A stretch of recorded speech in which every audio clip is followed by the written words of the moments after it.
And we are live. Muting my cell phone. T-10. All right.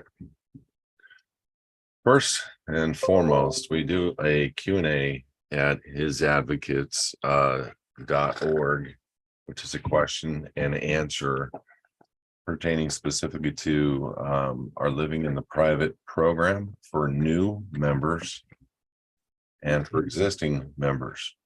It is used as a customer support mechanism for people that are always needing to get clarity on information. So when you come into the Living in the Private program, to become a state citizen, you get your own support topic, you work through that support topic, and anything that you can't work through on that support topic, we offer this for you to be able to get direct remedy with me answering those questions live. If that's not enough, we have an 800 number, but the 800 number is the last resort. Some people make it the first resort. It's not very good, but we make all possibilities for you to be able to get your questions answered through a medium like this.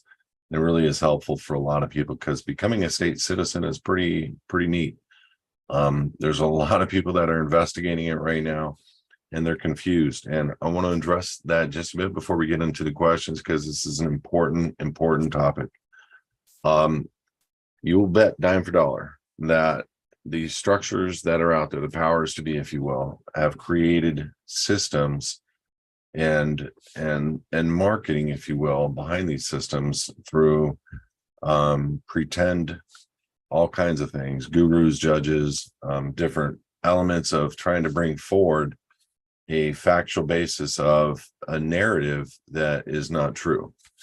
And I do want to say that anything that's created by an entity is owned by that entity. So when you're looking at United States Code under 8 U.S.C. 1101, 821, and 822, you dang well know you're talking about a U.S. citizen. A national or a national of the United States are all possessions of the United States.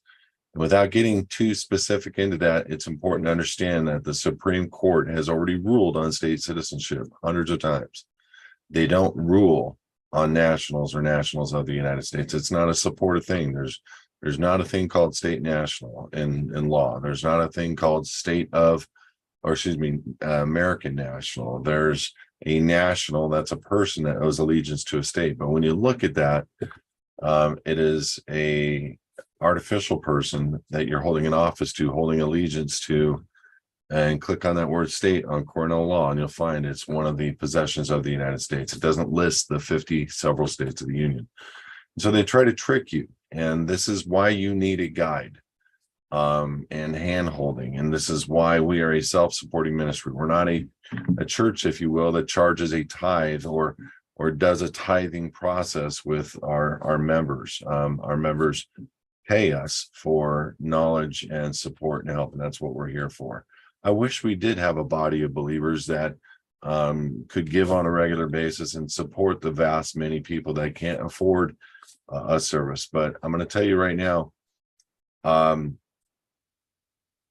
there's many people out there that we do offer this service to for minimal fees and sometimes free, and they don't see a value like somebody who has paid for it. And the people that pay for it are all over it and generally very fast with this. This process deals with the State Department and then getting you a passport as a State of the Union citizen. It deals with the elements of you being able to get a foundation, conducting quote unquote business on a tax-free basis, because you're unregistered, it belongs to God, everything on this earth belongs to God. And so we create systems that allow for you to operate privately and not publicly in this world where you can come out and be safe and be under directly. And many of you don't understand this, believe it, and that's okay, but where you're directly under God and you have the provisions and the safety of that and recognized by man and man's law. So we welcome you. It's every other Monday currently, and we look forward to being able to answer your questions. And this is a very important thing, but it's more important to have a guide because there's so many lies trying to steer people down bad paths. And these guys sound like they're incredibly intelligent and smart, and they tell you all you have to do is X, and then by the way, you have this, and you need to go after it, and people get hurt and go to jail and get charge instruments, and nobody in our ministry that comes through our process gets charged or charge instruments. This is the safest and most effective way to be free, and with absolute proof of freedom. And so, welcome. First question. My husband is a Christian counselor and is seeking membership and ordination within an international ministry. Yet, when filling out the application, we realize that they are a Christian organization within the corporation. Is there a way he can still get the ordination and membership? Can the foundation be a member of this ministry? So that's actually a really good question. When it comes to ordination, I don't know why somebody is seeking that. I mean, I do know why, but if it were me and I knew his heart and I knew who he was, I would call him up and I'd leave him a voicemail. Congratulations, you're hereby ordained. Me and the brothers got together, we prayed about it, and you're in. And that's to the extent of an ordination. Now, people are looking for certificates, and people are looking for the other element of that.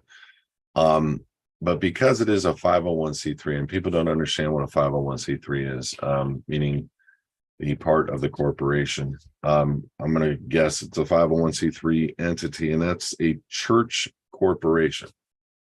The state owns that, and people don't realize that because of that tax exempt basis, you still have to file returns. You still have to go through. You're not allowed to say certain things that are biblical. You're not allowed to do certain things. You can't be this, you can't be that. And if you are, they'll take away from you your right to have the 501c3, not realizing that you don't need to register anything with the state. You can be a private church, and you don't need to seek the IRS or any state department approval to have that ability to do that. And so it's important for people to get their minds wrapped around what that is. People are always seeking approval from the government, or something that they can find within IRS code that will stipulate what I just said as being truthful. It is in IRS code. You can find it under 508c1a or 501a. But listen to me, you don't ever want to make a claim that you are a 508c1a. You don't ever want to make a claim that you fall under any jurisdiction of the IRS. We are free, independent, unregistered churches, foundations, PMAs, private trusts. Even a private trust, it's like a level 4 Kevlar out of a possible 5 of just the mere fact that it's unregistered. And so it's important for you guys to get your minds wrapped around that process. If it were me, I wouldn't register my entity to be under a 501c3. Even though you're free still, I would not place my foundation or myself or my ordination under a 501c3. It's not a problem getting an ordination letter from one of those organizations stating you are hereby organized, even if they are, ordained, even if you are, or they are a 501c3. That is not an issue. Just the issue lies when you start registering yourself or your organization under them, because then you have to abide by the rules of their ordination, or they'll strip you of that ordination and make it a big public fiasco. So for me, I wouldn't be seeking ordination from any entity that has to cover their basis, because in the very near future, in the next weeks and months and years to come, you're going to see a major oppression taking place against the Christian community or against believers at large. So we want to make sure that we are private and that we don't seek approval from man. We only seek approval from God. And however you need to do that on your own, we can talk. But what we do with people is basically request a statement of faith. And some people really give us a lengthy statement of faith. If somebody's looking for an ordination or something, there's probably things that we can talk about and helping out your husband with that. Hey, Tracy, you gave me another. Got him.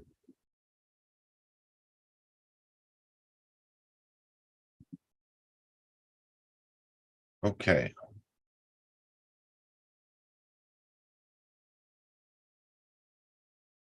I'm probably going to do the foundation. However, I took a class 2 times and I know how to do everything except the 98 number. Do you know anyone that just would do the 98 number without the documents in the bank and all that? So let me help you understand something. I know there's guys out there teaching that this is the only way to get it accomplished. And the fact remains it's anything outside of the United States, outside of the District of Columbia. The definition of the United States is they are 100% exclusively within the District of Columbia, 9 U.S.C. 307H. 9 U.S.C. 307H. So, or is it 9 UCC? I don't know. I'll look it up. I always go back and forth on that one. It's hard to remember. Point being, United States is not in California. It's not in Arizona. It is outside of their jurisdiction. And anything that is not public and private, non-registered, is outside of their jurisdiction. So there are people out there selling you that you need a 98 number, which is a number that's outside of the United States jurisdiction. And I want to tell you that is a farce. It is a selling kit or a selling tool. If you can do your own docs, go for it. You just need to get, there are techniques that we do that are different, but you need to basically get a tax ID number for banking purposes only, and stop worrying about the type of tax ID number. Stop worrying about whether you have your offices in Paris, your offices in, a foreign venue with an address and a box and all these things set up, because it's ridiculous. Anything outside of the District of Columbia is not in the United States. So when you do your docs unregistered and you're getting a tax ID number for banking purposes only, you're fine.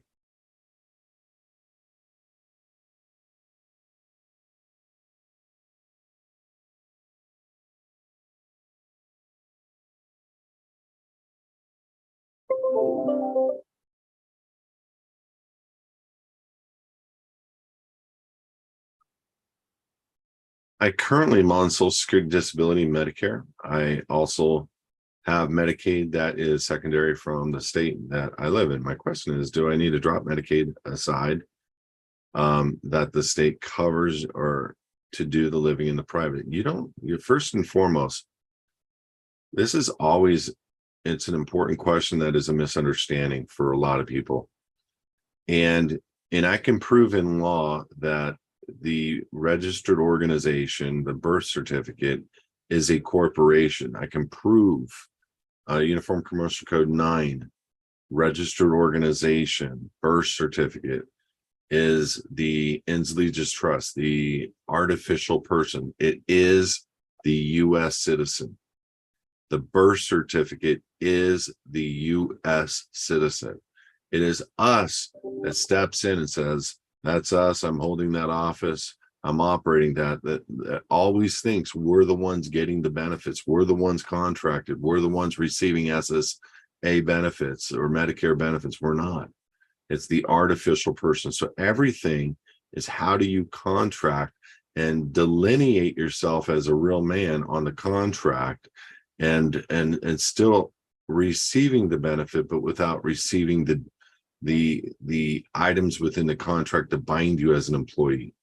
Because everything with every registered organization, meaning that applies with a public franchise like SSA, like voters registration, like all these different things. All of these elements are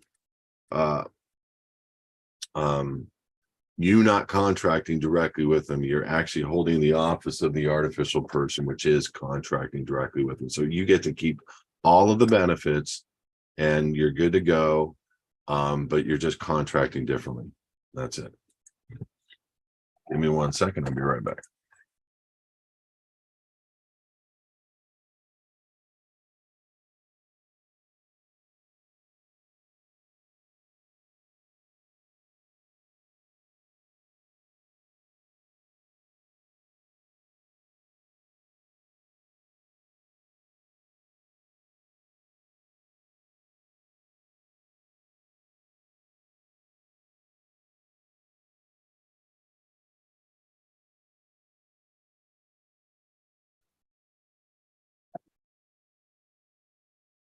All right. Thank you. Sorry about that. All right. Next question. Here we go.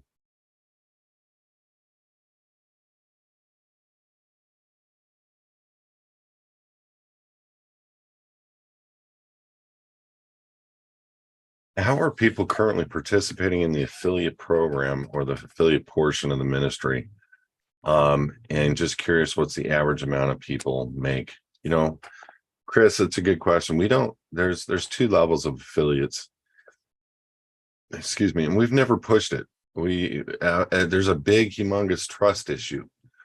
And I always tell this story to people, and it's hard for people to understand it. You got to really know people that you're bringing into this kind of a ministry, and you got to know who they are, their background, see some history, because of the level of infiltration into organizations like ours that try to diminish us or deplete us from within. And you'll continually see that being worked through with organizations out there. The average organization that's a freedom movement has probably in the neighborhood of 3 to 5% agents that work for and infiltrate and are trying to dismantle those organizations. So we can't just take people on, and it's not something we've really pushed.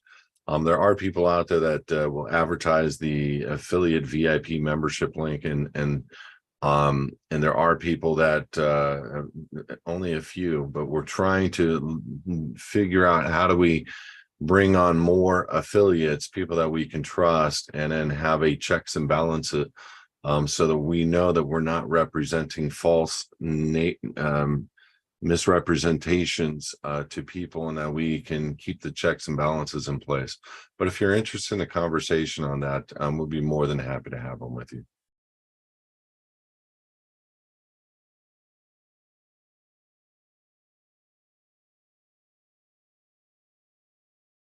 How do I get an exact legible copy of the original Constitution and Declaration of Independence?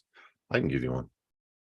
There's so many that are online and available, and yeah, anything can be reconstructed, anything can be altered, anything can be changed, but we have enough copies of those documents to know what is true and what is not true, and original copies. You just have to learn how to translate an F into an S and different things like that so that you can understand and read it, but we can give you copies of that if you're interested.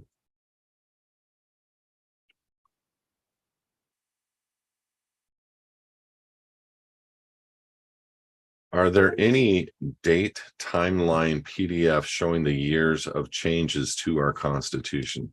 So there are some present day online constitutions that are a deviant or variant of the original, not accurate to the original.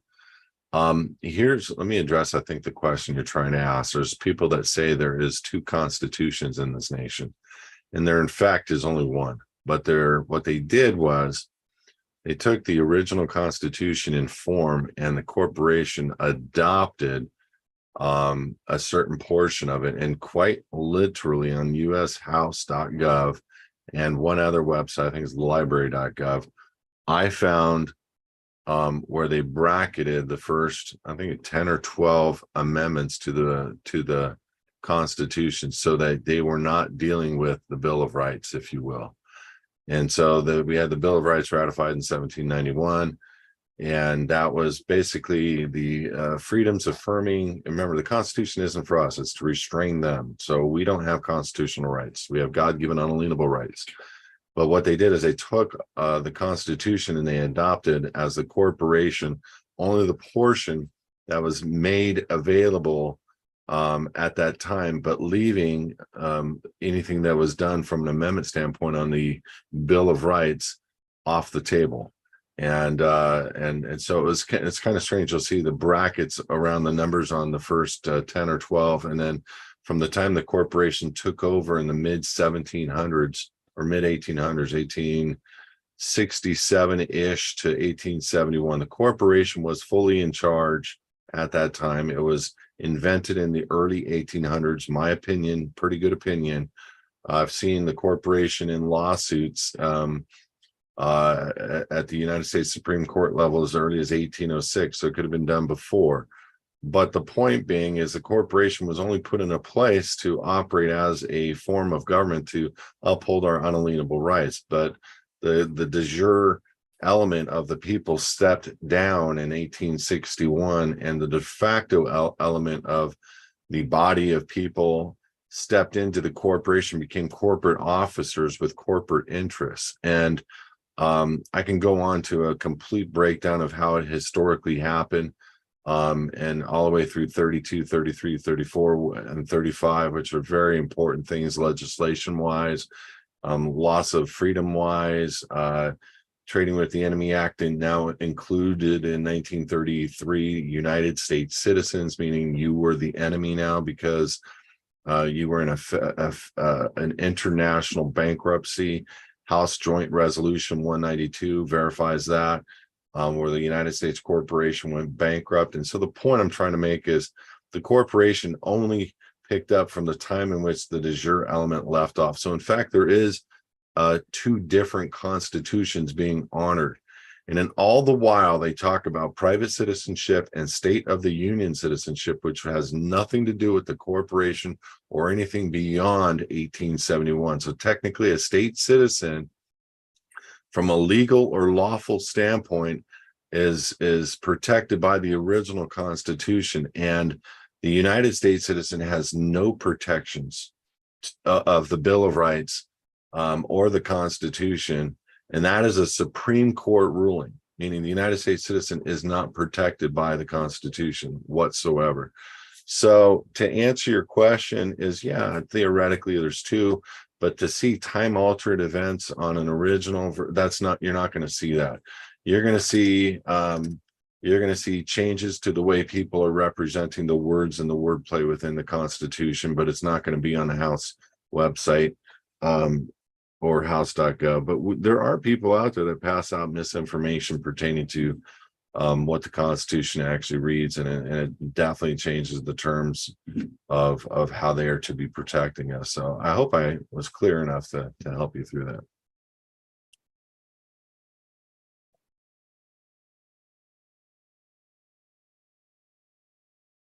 that.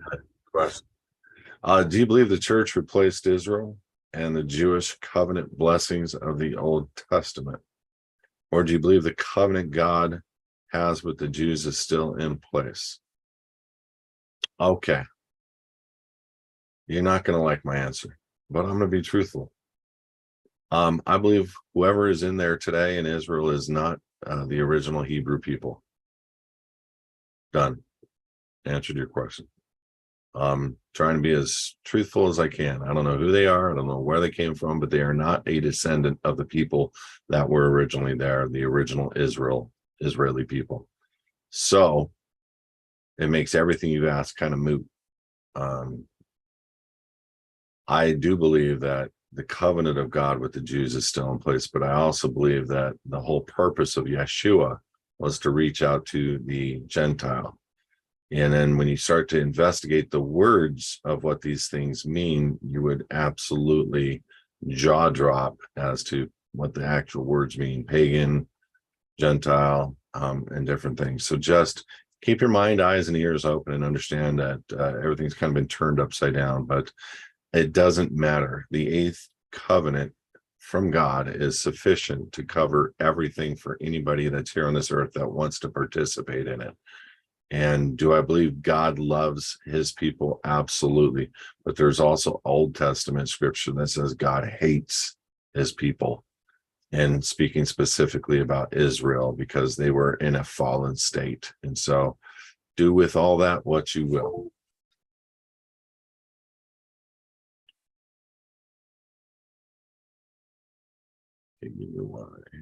Going to the Q&A now. I want to ask a question. I wonder if I can get help with rescinding my signature off an old mayor's license and get help with getting a 98 number only at this time. We actually don't do that, and it's not necessary. So I think I know who asked that question, but you don't need it. Those are the two things I need at this time. I took a class 2 times on how to set up a foundation good, and I don't feel like I need to hand holding for this particular thing. Just help with the 98 number. I may want to do the 300 after setup package later. I don't know what that is. I may want more help in the future, but I wish I could just get so rescinding your letter off an old marriage license. So without going through or living in the private program, the best way to do it is just you can find a document on how to remove your signature for fraud. So you'd have to investigate what the fraud elements were, and in a contract, if you will, and there's many to choose from in that element. Like any contract is offer, acceptance, consideration, performance, and full disclosure. And I think what the states always failed in these adhesion trusts, these adhesion contracts, if you will, is the full disclosure element. They're not telling us that they are becoming a party to the state. They're not telling us that they own the product of the union. They're not telling us all these things that the Supreme Court has already determined for them. So by us going and doing that, this is in fact a form of fraud. And so you can remove your signature. But secondly, these are adhesion trusts. They're not adhesion contracts. So they're self-executing, self-creating. So the only thing that you need to do is find the element of fraud, which I just did for you, and just do a notice of removal of signature. Letter number 1, do a notice of opportunity to cure by getting it removed and sending you confirmation that it is removed. And then number 3, notice of default. And so you create a perfected administrative record. If you're going through or living in the private program, we would help you do that. We create the letters for you and such. So this is all stuff that we do, and we're here to help you. But if you're going to do it on your own, I just pretty much gave you the best way to figure that out.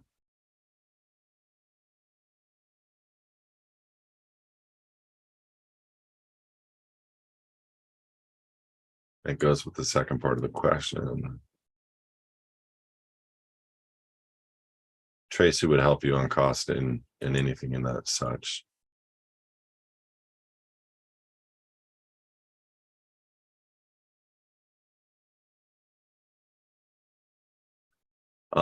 Does the living in the private program help you gain access to the Saskatoon Trust?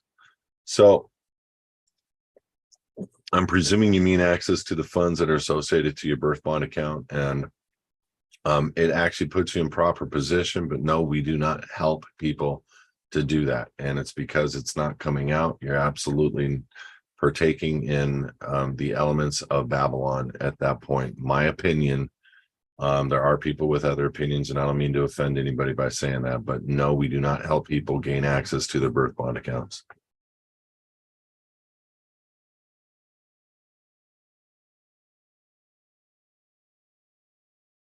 Yeah, you can get a banking purposes 87 number. The 87 number is sufficient. You got to understand that what I was talking about, where the United States, their exclusive jurisdiction is in the Washington, D.C. That's the law. So anything outside of D.C., like in your docs, you're private, you're not registering it, so you're not in D.C. The form of an act of registration of anything at the Secretary of State's office is in fact registering your corporations in the District of Columbia.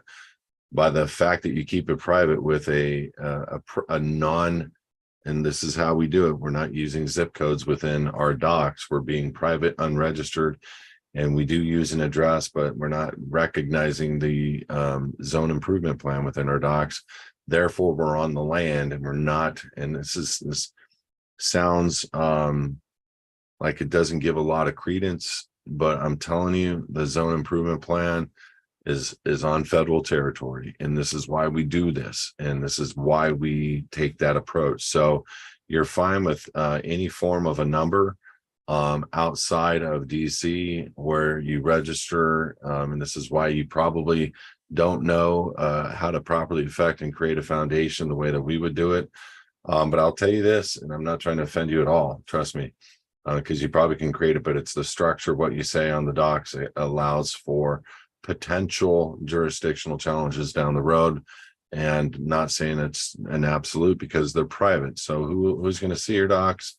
The bank. Who's going to copy your docs? The bank. And so if you're saying I'm on a zip code and you're saying these things, this is why people pay us to do what we do, is because we know what are the elements of jurisdiction, what are the things that people do that are granting jurisdiction, and we don't want to give any credence to any degree whatsoever on jurisdiction. So we create the docs, we create the tax ID number in proper form and status, and that's why people will go through us. We have not had one person have any issues with any of the foundations, with any IRS, with any tax liens, with any bank, banks being shut down, bank accounts being seized, meaning like the IRS taking over, garnished. We have not had a single hiccup or issue. Our foundations are truly private, and so are the people when they elect to come out and come through our Living in the Private program. We've not had one member receive a charge instrument or have any issues after they come out and are living in the private.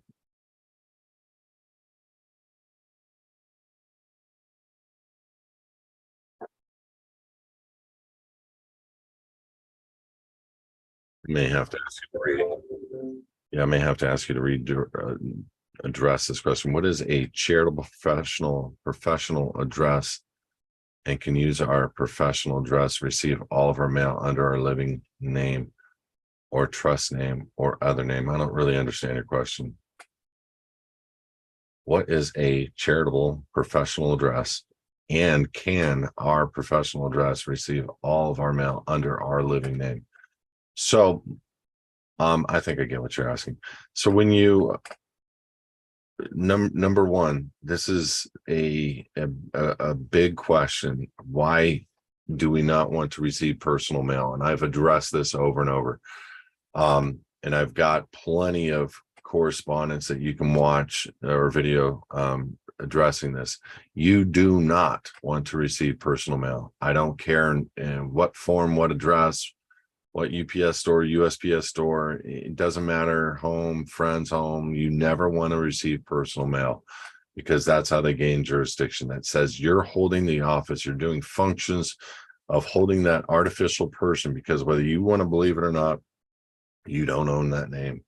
I know you feel you own that name, that is your name, but it's theirs. They took your live born record that your mama gave them. It became their property, and they put it on 32-pound watermark banknote paper, created a birth certificate, posted it in the county recorder, monetized it, QSIP'd it, and trade it publicly. You can go to the GMI utility and put your social, and you'll see just how many companies are investing in that corporation, which is the collateral and backing.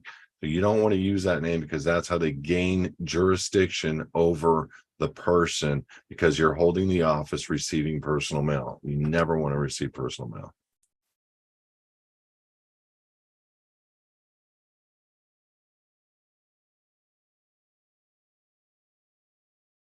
Have you met any sect of the Black Hebrew movement that accept Jesus Christ as their only Savior to forgive their sins and give the Father and get to the Father? And if so, what is their name? Anonymous attendee with the good questions. I know I haven't. I don't know. The only reason why I believe what I believe is I've done a lot of studies on who actually lived there 2,000 years ago, and they were as black gets. They were not white. They did not look like the Jewish people today. And I have to just be honest with you and let you make your own decision on what to believe in that respect. Regarding religion, which is your question, I don't know anything about the Black Hebrew movement or what they believe in. And so I can't answer to that or attest to that.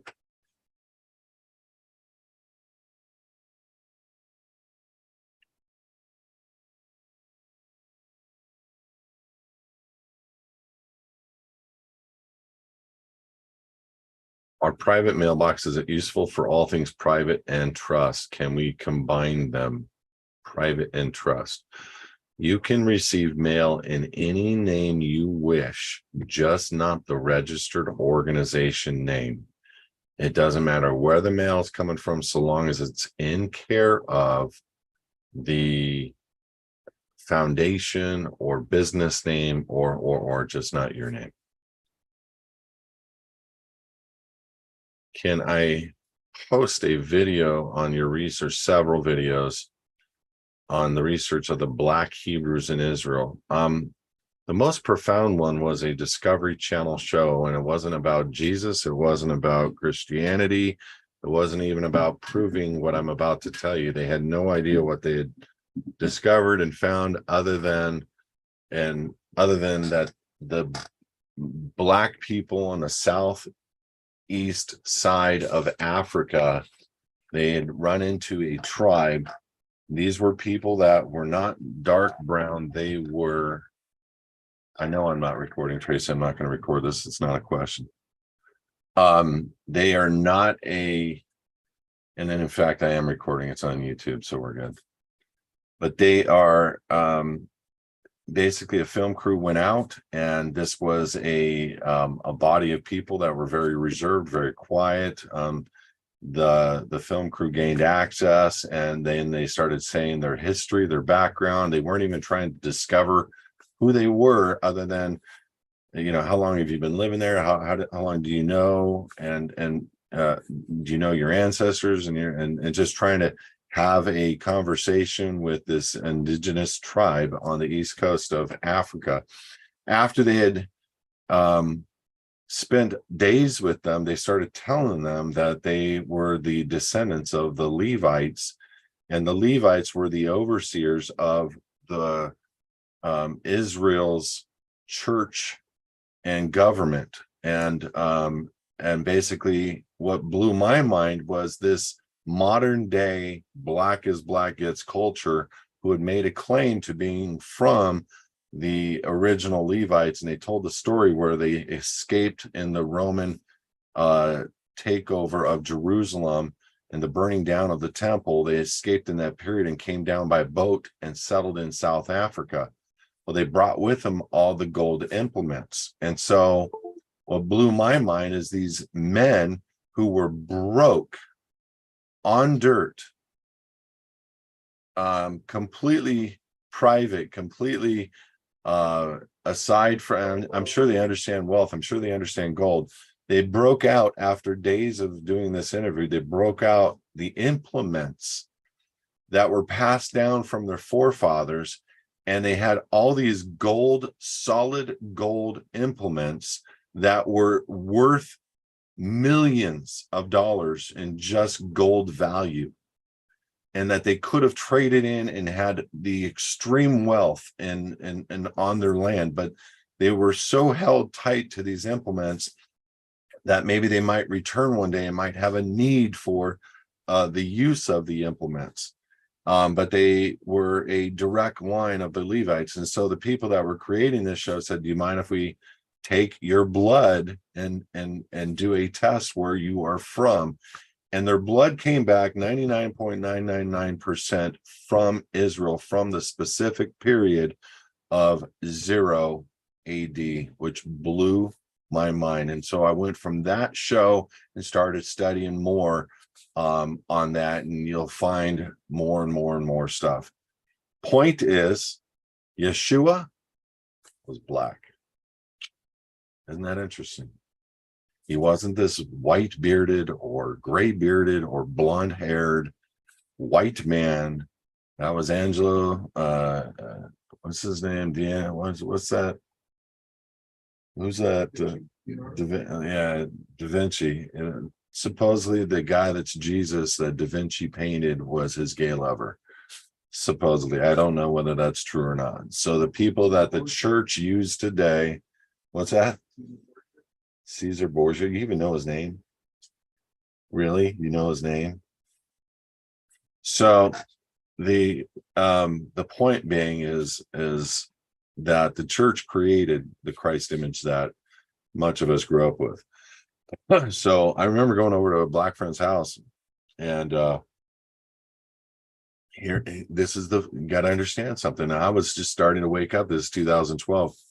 I haven't said the guy's name, Rodney Roseanne. He's famous in in combating and fighting tyranny. He's a cop, and they did so many wrong things to him, and he fought tyranny and fought back, and he won, and he's very successful at what he does. But I was at his grandpa's house, and walking through his grandpa's house, and I saw this Last Supper picture, and they were all black, and I kind of giggled to myself, and now I feel like a fool. You know what I mean? I giggled to myself like, come on, they were all white. Come on. Because the Jews that we have today are white. And not realizing that whole region back then was black. And so we got to ask ourselves why we're being portrayed this. Why is there a black oppression potentially today that could be stemmed from way back in the day? Why do we have all these things that are being portrayed to us as truth today and are not truth? I don't know. But it started off with a simple video from the Discovery Channel that opened my eyes, and they didn't have any agenda whatsoever, in my opinion, because they didn't even know they were dealing with somebody claiming to be the Levites. So you may want to look that up and see if you can find out for yourself.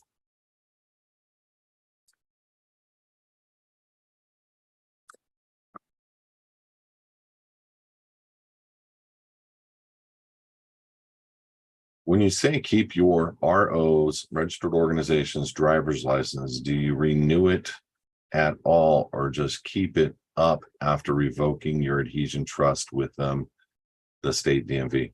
It's a good question.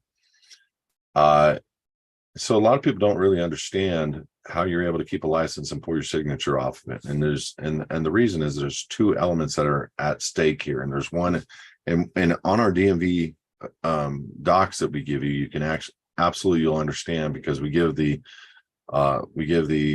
doctrine, the law, the rulings pertaining to the separation of you not being actually the registered organization, them offering you that employment opportunity, and it's really an adhesion trust anyway. So it's not an adhesion, it's not a contract where there's offer acceptance. You're not getting a countersigned document from the DMV congratulating you on your driver's license. You're not getting a contract signed by the DMV.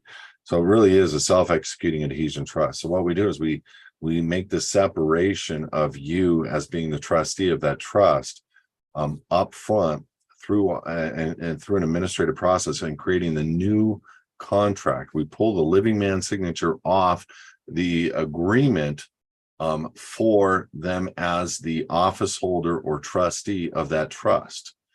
And we accept the driver's license on behalf of the registered organization, since they're not training law enforcement on the element of not needing a license to drive. Now, look, I'm not going to get into whether you should have a license or not have a license to drive. It's unfortunate that they're taking it to a whole nother level with whether you can buy guns, whether you can buy ammo, whether you can travel, whether you can board a plane, this whole real ID stuff. Those are the things that are the postcursors to this precursor of needing to have a driver's license. So it's the bigger things that are coming that are associated to the need of having a driver's license, associated to the need of registering, that would ultimately make me want to fully remove my signature from a driver's license probably in the next couple of years. But for now, I'm able to hold a license in my wallet without having any contract, because I created the new contract and I mailed it to them. Secondly, to the last part of your question, on renewals, I personally just sign the words non-assumpsit in cursive and send it in, and that renews, gets the new license sent, and there's no contract. And so non-assumpsit means he did not undertake. Non-assumpsit means there is no contract.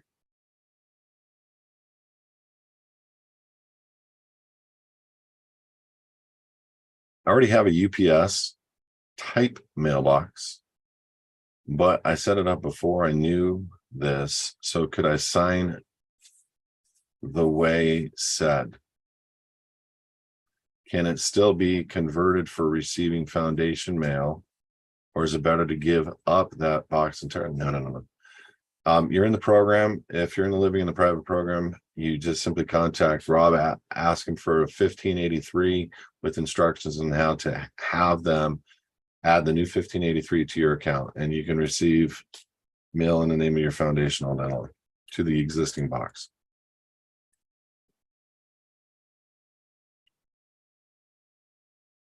Who funded the Discovery Channel and or specifically the episode Discovery for Black Hebrews? You're asking me, seriously, anonymous attendee, who funded the Discovery Channel show that I just shared with you as to why I believe what I believe? How do you feel about that? It's a good question. Yeah, but To me, it's not immaterial. what does that matter? Like I'm supposed to know it as the why I'm like, I wish I could deep dive that, but I it's just, yeah, I don't know. I don't know who funded it. Yeah, I don't know who funded it. And honestly, I don't care. The presentation was not about the nature of proving they were Levites. It was actually a shock to them. They were pulling out the implements. It was kind of a shock to them that they discovered that they are from the original Levites from the period in that time, so much so they asked to do a DNA test and determine on that DNA test that those people, which probably would not be a lie, and I think there's a bigger reason for the whole purpose of needing DNA, but DNA is absolutely mapping down your ancestors and where they came from and what periods of history that they lived in those particular regions, and so I would find it to be accurate. I don't know who funded it.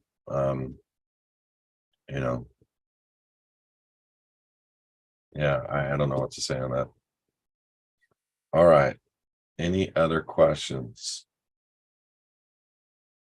But if you find it, let me know. Because I believe the Discovery Channel funded it. The Discovery Channel they don't ever promote Christianity or anything to that like. So I don't know what the nature of the purpose of that show was, other than to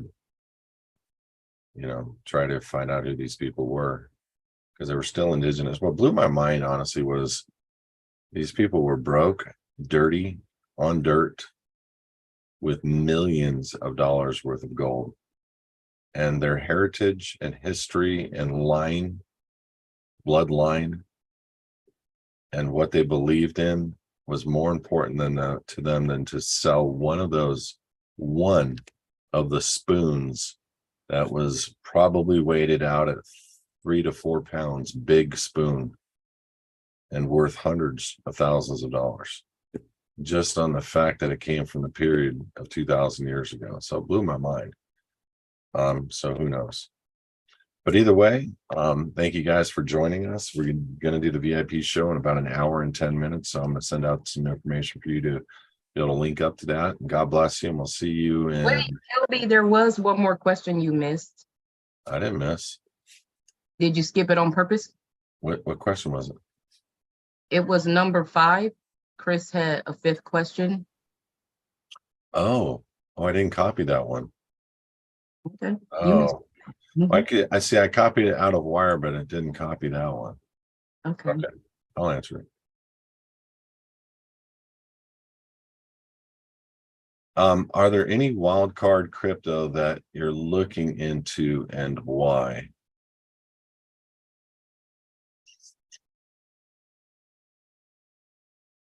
Wild card crypto. So the crypto I'm interested in,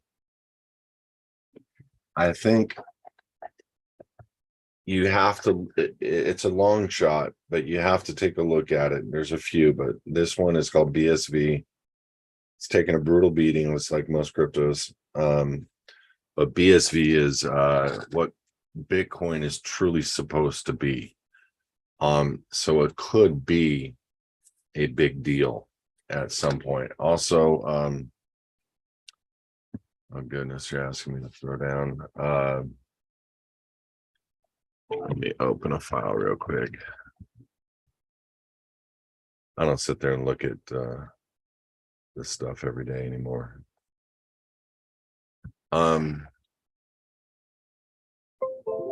I'd look at H bar, XDC, XLM, XRP, ETH, Crow for no specific reason other than great marketing, ADA, BSV, there's VET, VTHO. Now you ask me, like, what is the wild card one that I would probably go crazy on? XRP, XLM, one of those two.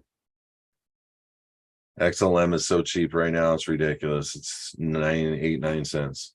You can buy 100,000 coins for 10 grand, 9 grand, 8 grand. XLM is a 20022 compliant entity. They're already in bed. They were in bed originally with Ripple XRP.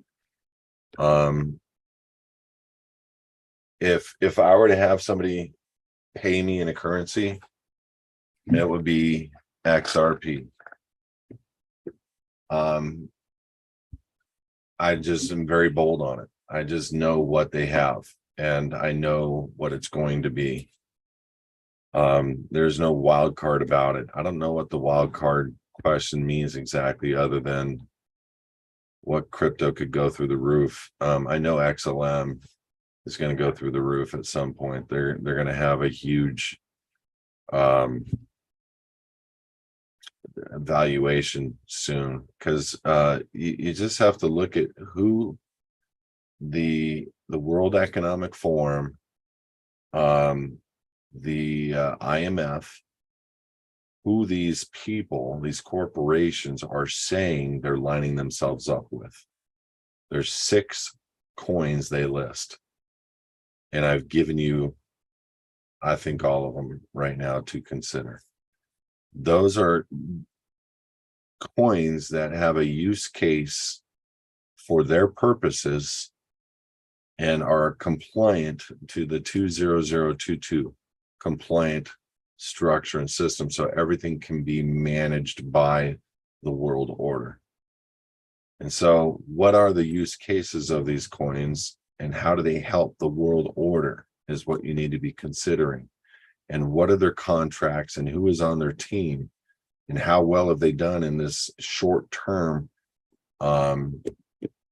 as they're getting ready to launch the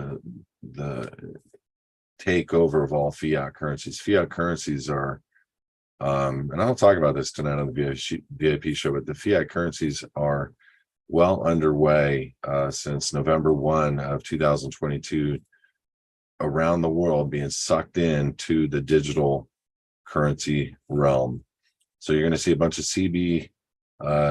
CDBCs out there that are the banks coins, countries coins, that people are going to be utilizing. But why XLM, why XRP, why XDC is basically what they do for the digital currency realm in general on a large picture basis, where XRP can take any coin, XLM can take any coin, XDC can take pretty much any coin through their ledger formats and transfer it over on the other side. So they're services that are compliant, that already have the deals set up, that are in lawsuits with the SEC by design, that have been taken off our tables from being able to buy. And so all those wild cards, yeah, Theta is a wild card. I agree with that, Rob. That all these wild cards that aren't so wild, that are already set up and being named by the people that put everybody in the world in debt. And so what can a ledger take? And it was interesting to me what they said the XRP ledger can take, meaning the types of coins that can come through. It can take 2 types, a note and XRP. And so what is a note? It's every single coin, dollar, digital dollar in the world as a note. And so the XRP has created a format and system where that 55 billion, they did an initial launch of 100 billion coins. They held in reserve 55 billion for the banks, and the banks basically bought almost all of the 45 billion left over for themselves. And the banks are, they know they have to trigger XRP, XLM, all these entities to have valuations of X. So XRP has to hit thresholds to be able to allow all the digital currencies to translate through that coin to be able to spit out the other side, another digital coin in seconds, with no greenhouse emissions and 0.0001 cent cost. And so I'm only looking at what they're promoting, and I'm only looking at what is important to them and is already ready and in play.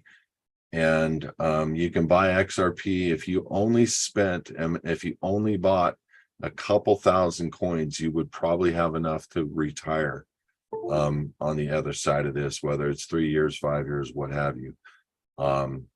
So what we're doing, and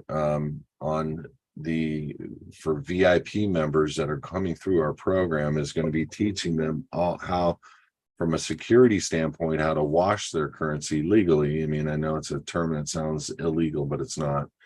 How to wash their currency, hold it privately, and be able to still purchase without being microchip implanted, without being, these things that they're trying to do on a large case, on a world population basis.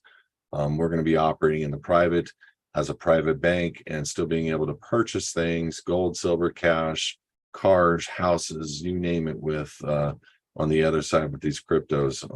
So hope that was a decent enough answer for you.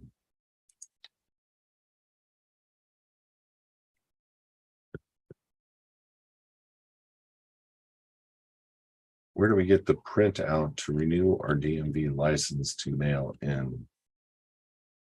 We include the foundation return address. I don't understand the question. The printout to renew or DMV.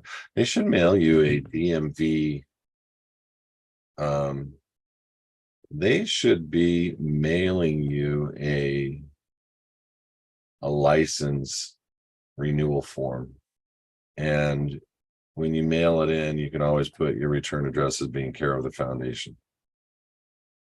John Hendricks founded the channel and its parent company, Cable Educational Network, in 1982. Several investors, including the BBC, Allen and Company, and Ventures America, raised $5 million in startup capital to launch the network. In 1973, Allen and Company bought a stake in Columbia Pictures. When the business was sold in 1982 to Coca-Cola, it netted a significant profit. Since then, Herbert Allen Jr.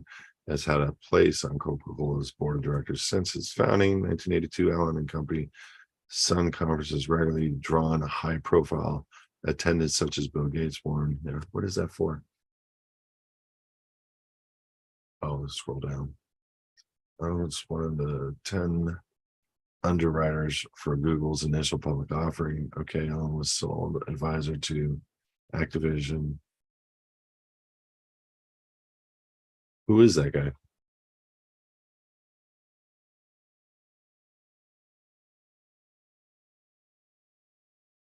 I have to study, because you're just posting stuff. I have to study. Oh, who owns the Discovery Channel? Yeah. No, and I don't agree with what the Discovery Channel necessarily on a broad basis is. And honestly, I never watch it, but I just came to this portion of the Discovery Channel one time, and I just got caught up in it and started watching it. It's one of those things, and I kind of roll from a standpoint of, in my life, I've seen God make answers to me and give me information that doesn't come by normal means, and I end up being blown away by what those answers are.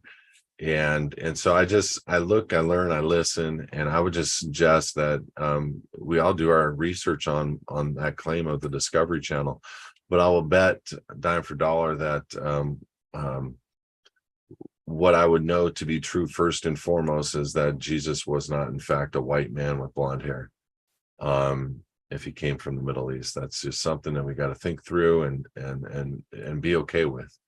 Does that mean I worship a black man? I guess so. Is that a problem? Not at all. If he is the son of God and he did what he said he did for the loving interest for me and for you, I'm down. Am I okay with rolling with a black guy? Heck yeah. I got one right here on my couch. Anyway, that's it, guys. I got to get ready for the show. The VIP call. Let me see if we have any more questions real quick that are quick to answer. Notable former employees. Yeah. Is there any concern of communication turn off? Yeah, there's always concern of that, Veronica. Absolutely. I have a couple of ham radios and I have no idea how to operate them. There's a lot of concern I have for the future of what to do in certain situations. Yeah. Anyways, God bless you guys. We'll see you on the VIP show in about an hour. And we thank you for your attendance, membership, and questions. And I know sometimes I think questions are tedious or difficult. It's not. We've answered them, I think, 1,400 different ways. Now we have done this and answered 1,400 different questions, and they're all posted on HISadvocates.org. And we're trying to get that information out to the people as much as we can and get it organized and knowledge based and so on. And some of them are pretty complete, and some of them aren't so complete. But there's so many nuances of being an employee on the private side. There's so many nuances of how do you function a foundation, of how do you do all these things. So I get it. It's not easy, but we look forward to helping you in any way that we can. And hey, good job, Carmen. And that's it. God bless, guys. Have a great day. We'll see you next week from Monday on the Q&A, but see you in about an hour on the VIP show.